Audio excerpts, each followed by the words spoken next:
రైతులకు సబ్సిడీతో ట్రాక్టర్లు, డ్రోన్లట. మొత్తంగా 20 రకాల సాగు పరికరాలు ఇవ్వాలని రాష్ట్ర ప్రభుత్వం నిర్ణయం. కంపెనీలతో ఒప్పందాలకు టెండర్ల ఆహ్వానమట. వ్యవసాయంలో యాంత్రీకరణపైన సర్కారు దృష్టి పెట్టింది. రైతులకు సబ్సిడీ కింద ట్రాక్టర్లు, కల్టివేటర్లు, మందులు పిచికారీ చేసేందుకు డ్రోన్లు, పవర్ స్ప్రేయర్లు సహా సాగులో ఉపయోగపడే 20 రకాల పరికరాలు ఇవ్వాలని నిర్ణయించిందట. ఈ పరికరాల తయారీ కంపెనీలతో ఒప్పందం చేసుకునేందుకు వ్యవసాయ శాఖ టెండర్లు ఆహ్వానించింది. కంపెనీలకు ఫిబ్రవరి 7వ తేదీ వరకు టెండర్ల దాఖలకు అవకాశం కల్పించింది. బిడ్లకు ఫిబ్రవరి 8వ తేదీన తెరవబోతున్నారట. సబ్సిడీ కింద ఇచ్చే పరికరాల కోసం 50 నుంచి 60 కోట్ల దాకా ఖర్చు అవుతుందని వ్యవసాయ శాఖ అంచనా. గత ప్రభుత్వ హయాంలో యాంత్రీకరణ పథకాన్ని ప్రవేశపెట్టినప్పటికీ ఆశించిన స్థాయిలో అమలు కాలే. రైతులకు సబ్సిడీ కింద ఇవ్వబోతున్న పరికరాల్లో 600 ట్రాక్టర్లు, 160 వరకు డ్రోన్లు ఉన్నాయట.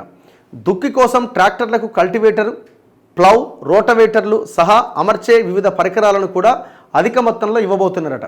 టెండర్లలో పేర్కొన్న వివరాల ప్రకారం రోటవేటర్లు 12,000 యూనిట్లు, కల్టివేటర్లు 4,000, ప్లౌలు 2,000 యూనిట్లు, గడ్డి కట్టే యంత్రాలు 200 యూనిట్లు, భూమిపైన గడ్డిని తొలగించే బ్రష్ కట్టర్లు 400, పొలం గట్లు వేసే బండ్ ఫార్మర్లు 64, మొక్కల మధ్య ఉన్న గడ్డిని తొలగించేందుకు పవర్ వీడర్లు 200 ఇస్తారట.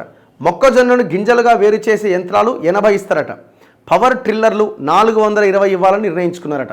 ఇక 16 నుంచి 20 లీటర్ల ట్యాంకు సామర్థ్యంతో ఉన్న పవర్ స్ప్రేయర్లు 12,000, 12 నుంచి 16 లీటర్ల ట్యాంకు సామర్థ్యంతో ఉన్న పవర్ స్ప్రేయర్లు 6,300, డీజిల్ కరెంటుతో నడిచే పంపు సెట్లు 1,230.